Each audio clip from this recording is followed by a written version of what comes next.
mondiaux.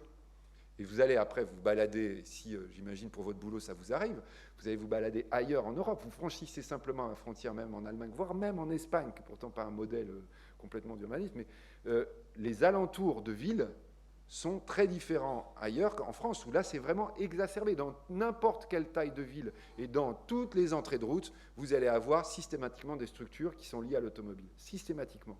Qu'est-ce qu'on voit là en ce moment pour la relance? Quelle est l'énorme nouvelle? Et vous avez vu il y a quelques jours, enfin quelques heures même, les annonces très très positives, c'est l'augmentation des immatriculations massives en France. La reprise, c'est quoi? C'est la relance de l'automobile. Alors on va dire, oui, mais c'est important, comment on fait, etc. Non, mais d'accord, mais sauf que tout ce qu'on évoque là, ça va être totalement relié à cette réflexion. C'est de dire, si on est en train d'inventer une nouvelle façon on va dire, d'envisager l'urbanisation, il y a quand même un secteur qui va souffrir beaucoup, c'est l'automobile. Et on le voit très bien aujourd'hui, quand vous avez les centres-villes de grandes villes qui sont complètement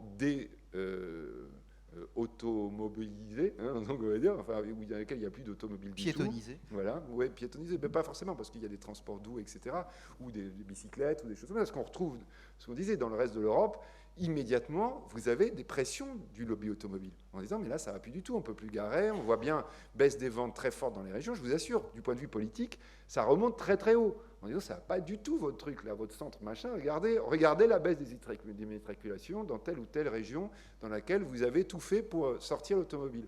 Alors, on fait quoi des chômeurs? Et donc là, on voit vraiment la vraie question du point de vue stratégique qui va se poser, et dont vous allez être finalement, on va dire, des sortes de conséquences. Ça va être de dire, est-ce que, oui, on accepte un basculement vraiment puissant? C'est-à-dire là, vraiment, vous voyez, le vrai problème des Français, à mon avis, aujourd'hui, et je le dis vraiment, c'est que on a eu ces jeunes ingénieurs fabuleux qui ont inventé le XXe siècle. C'était pas un hasard, d'ailleurs. À l'époque, on inventait tout le XXe siècle en France. On avait le droit de tout oser, à l'époque. Les Citroën, machin, ils sont dans un Paris où vous avez Picasso, Diaghilev, machin. Vous voyez, tout le monde pense au futur en France à ce moment-là. C'est la fin de Paris, capitale du monde, quand on est en train d'inventer ces derniers grands groupes. Aujourd'hui, qu'est-ce qu'on a? On a des gens qui gèrent la rente, qui gèrent ces structures, ces approches qui sont des technologies d'autrefois, qui sont des technologies du XXe siècle, voire même de la fin du XIXe siècle. On est dans le prolongement. Et je vous dis, quand vous êtes dans la Silicon Valley qui est typiquement l'endroit où on invente le XXIe siècle, il n'y a plus de bagnole. C'est impressionnant, c'est-à-dire, et là, vous avez vraiment la grosse pression, la grosse tension entre la nouvelle économie et l'économie ancienne, donc entre Detroit et Los Angeles. Vraiment, ça se sent aux États-Unis. Donc, vous, du point de vue de l'urbanisme, vous allez quand même avoir ce vrai problème-là. L'une des raisons pour lesquelles vous allez avoir des difficultés dans éventuellement l'invention ou la bascule, c'est qu'il y a du lobby derrière. Il y a du lobby. Et là, quand on est en train d'évoquer ces transferts, enfin, je vous dis, vous voyez, on va très très loin, quoi, parce que maintenant, on est quand même avec des approches dans lesquelles le centre commercial devient de la ville. C'est-à-dire, on commence à avoir du logement qui se construit autour du projet en disant, voilà, on a un centre commercial, il y a les voitures qui viennent, mais en fait, il y a la ville qui se met là. Et après, la vraie question, c'est de dire, ah oui, mais les voitures, comment on fait? En fait, on est quand même avec un truc qui est quand même extraordinaire, qui est quand même incroyable. Et surtout là, qui est en décalage de plus en plus profond avec ce qu'on voit dans les réflexions, on va dire, en Occident en général, et même dans le reste du monde. Donc, je pense que vous, comme conséquence au bout de la chaîne d'un mode de fonctionnement à l'ancienne dans la France, vous êtes aussi, à mon avis, un des vecteurs de réflexion. C'est pour ça que je me suis permis de partir sur ces questions-là, parce que vous devez envoyer de la réflexion de votre côté, quoi, en disant, non, on refoule le truc, la pression qui nous est envoyée, parce qu'on a pris l'habitude, on doit la refouler en disant, non, il y a un truc qui ne va pas, on n'est pas en phase, il y a quelque chose qui ne correspond pas à ce qu'on doit envisager. Je le disais dans une réunion préparatoire, toutes ces réflexions, donc tout ça, je vous dis, évidemment, quand on est un peu comme ça ensemble, vous pouvez avoir le sentiment parfois qu'on est un peu à 10 000 pieds de haut. Mais par exemple, je les ai faites il y a quelques temps à Bruxelles, et devant des grandes assemblées, alors là, de gens qui étaient a priori loin de toutes ces approches-là, qui étaient des très très gros financiers, des très gros fonds d'investissement, en particulier internationaux, anglo-saxons.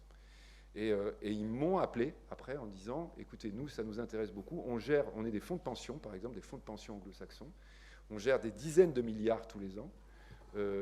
Jusqu'à maintenant, nous investissions dans les ponts, dans les autoroutes, dans les aéroports, parce qu'on pensait que ça, c'était de l'investissement à 40 ans. Donc, pour une retraite, c'est bien d'investir là-dedans. Et bien là, nous allons sortir de ces investissements-là, parce que nous pensons que dans 40 ans, ça n'existera plus. C'est-à-dire, là, vous n'êtes pas avec des poètes et vous n'êtes pas forcément avec des gens qui sont avec une imagination galopante. Mais ils vous disent, on voit déjà que le mouvement a commencé, qu'il va y avoir des changements profonds. Et là, eux, ce qu'ils me proposaient, c'est de dire, on est prêt à mettre des tickets à 10 milliards de dollars l'année, hein, donc 10 milliards de dollars, dans de la construction du nouveau monde. C'est-à-dire, vous me proposez des nouveaux programmes qui correspondraient, ça m'intéresse. Moi, je suis prêt à mettre de l'argent durablement, même avec des rendements pas très forts, mais parce qu'il me semble que ça va vraiment être quelque chose qui, du point de vue, on va dire, du long terme, peut être considéré comme étant rentable. Donc, je crois que là, vous avez effectivement, à mon sens, toutes les raisons d'espérer, mais cela étant, comme toujours, ces raisons d'espérer, il ne faut pas penser que ça va vous tomber dessus parce que tout d'un coup, le temps va se mettre au bleu, quoi, hein. C'est qu'il va falloir aller les chercher, à mon avis. Il va falloir aller les chercher et en disant, non mais je ne suis pas tout seul. Enfin, vous voyez, s'il y a une raison ou une utilité du discours que je vous ai tenu, c'est dire si vous le sentez, vous êtes dans votre région, vous dites, mais j'ai bien le sentiment quand même qu'il y a un truc qui ne va pas, c'est dommage, on perd de l'avantage et ça ne correspond pas nécessairement, par exemple, à l'attente de la jeunesse. Ben maintenant, je vous confirme, vous avez raison. Vous avez raison, et même, on va dire, la pression est de plus en plus forte pour aller dans le sens qui est le vôtre. Mais simplement, concrètement et ponctuellement, aujourd'hui, vis-à-vis de décideurs politiques, vis-à-vis de décideurs publics, vis-à-vis de décideurs techniques, vous allez vous heurter à des murs qui sont les vieux murs, mais qui sont solides quand même. Ils sont vieux, mais ils sont solides.